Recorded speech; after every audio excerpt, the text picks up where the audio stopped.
Um, in the technical sense, how do you then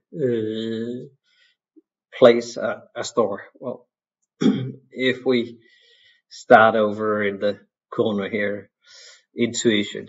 You probably all know Jysk or Danish Bettenlager, Jysk Sekretærslager.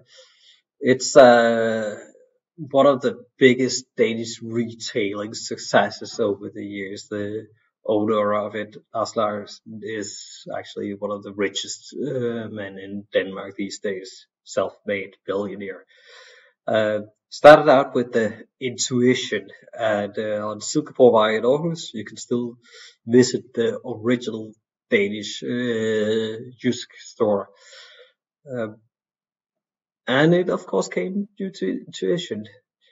Finding that people who want to move from the outskirts of town to the center of town, one of the most trafficked areas, looking at, okay, this is probably where I would buy if I were buying such products. So he placed a store for that. Which also means that it is a little bit of luck, but if you have a nose for that, this craftsmanship that they are known for, well, you can get by for a while. Next step is making a checklist. Okay, I want it to be a place where we have easy access with a car. I wanted to have windows facing a road which is very trafficked, so I get my brand name out there.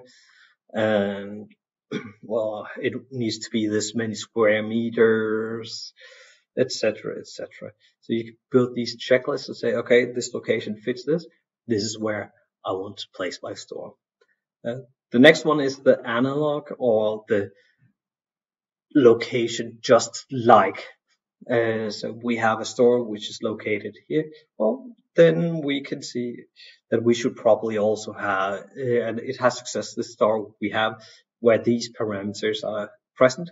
Well, then we make the same, or find a location which is the same and place a store there, because then they should probably also be successful. The next one is competitive activities.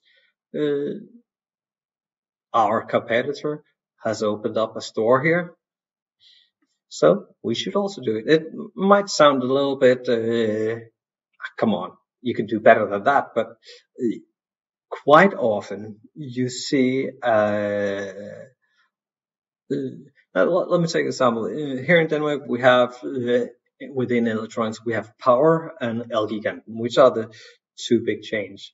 And if you go to one store to buy a product and the other store is right next to it, well, most people would be interested to go over to the other store as well.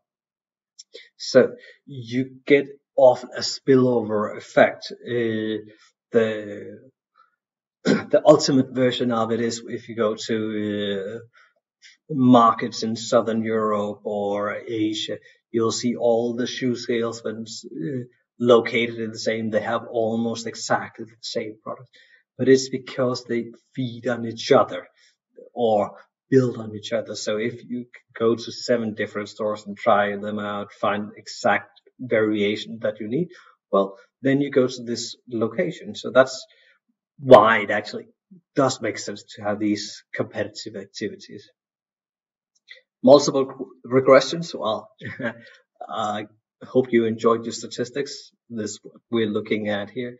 You're looking at all the different parameters, put them in a statistic model, and say, okay, if this looks like this and develops like that, and this develops like that and that, well, then we should, based on these parameters, put a location here. So a statistical modeling of it. GIS, or geoinformation and spatial modeling, links up to the geographic systems here, where you are looking at where on a map should we place our store, how far will someone drive, especially the big supermarkets like the Bilka, the IKEA, etc. They use these models. See, there's this many people of this type in this area, looking at the lifestyles, and therefore we would like to be able to cater them. They should not have more than 20 minutes by car to get to our store. And this is also used to look at larger maps, say, okay, we have store here, here, here, and here, and figuring out, okay, where do we have gaps in our geographical retail coverage? So that's and then mathematical models, which is of course a simple variation of the regression models. So these are the potential retail location models. The book has more details on it, and we will be working more on this in the classroom. Which brings me to the next thing. You can see, okay, based on geography, etc., we should have a store approximately here. What type should it then be? Well, we have these high street, city center, mall, neighborhood, and pop-up stores. The pop-up stores is a reasonably new store in Danish context, but it's coming more and more where you see someone renting a location for a shorter time period, selling out products. Often it's web shops who has a product which could use a physical location. The high street is the center road where we have your brand stores. City center is a little bit broader definition of that. You also have the side roads to it. The mall, well, you all know the malls, but malls more generally defined as areas which are covered. So you could walk from one type of store to another type of store. St. Matthias Center is a good example of this mall type location, but of course located in a city center here.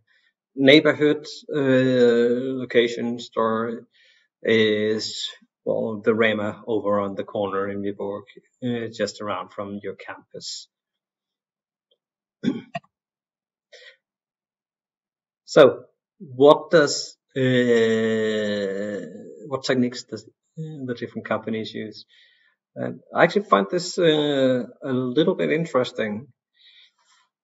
Try to look down over it for a second and see what signifies the difference between the 1998 and the 2010 numbers.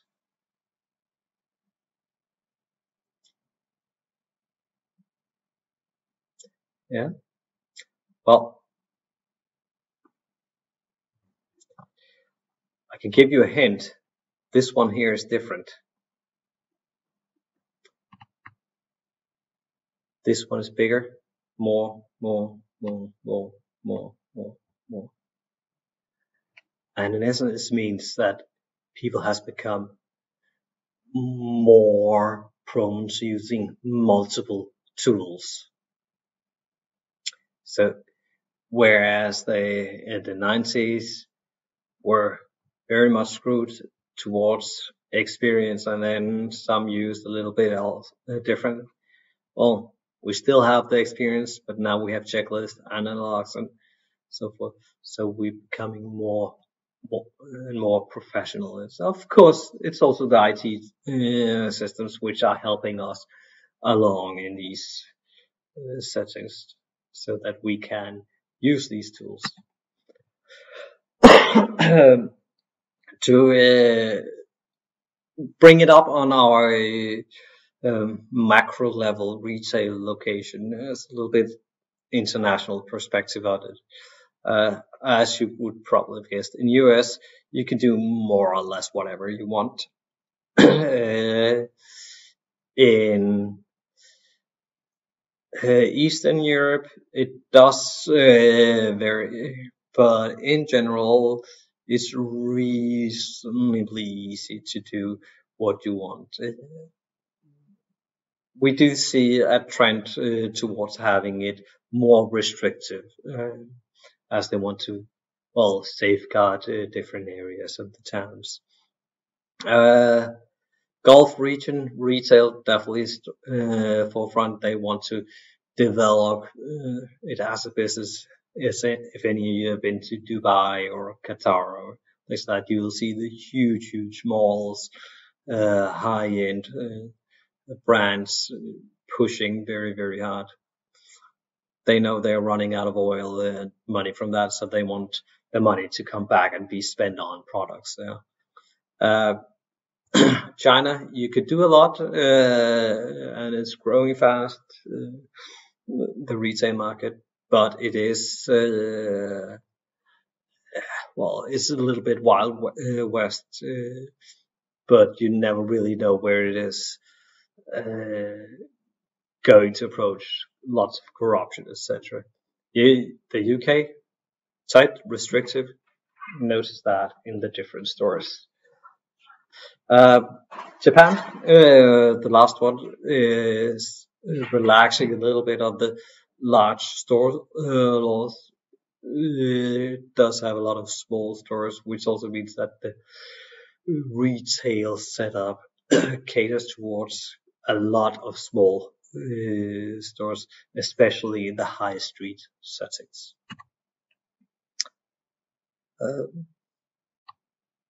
Yeah.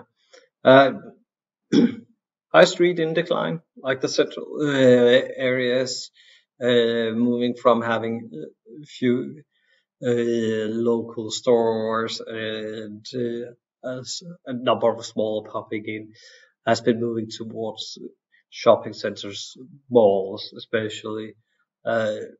We do see a little bit shifting that trend with the brand stores taking over, especially in Denmark. You see the bestseller group with all those stores plastering the high streets.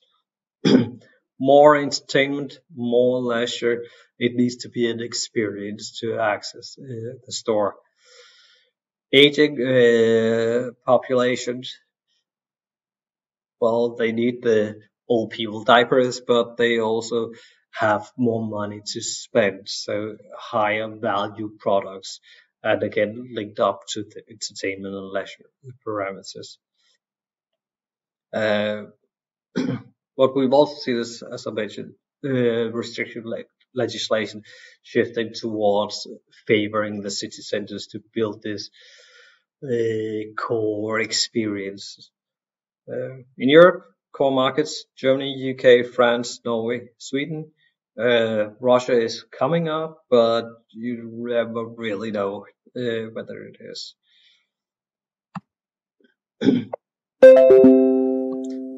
last slide. If you're looking at the shopping centers, the tenant mix, you need to have the different types of stores. You need to have an anchor store or stores. An anchor store is the supermarket that everybody needs to go to anyway, and then the other clothing store, the sunglass hut, the ice cream parlor are then feeding off these anchor stores. In the US, we've seen a lot of anchor stores actually going belly up, bankrupt, and moving out of the malls, which in return kills the entire mall. Digital technology is moving in, location based, especially with small tags, figuring out where you are, what profile you have, what ads to push to you specifically. So, yeah, I think that's it for this presentation here. So let's see if we move to the next one.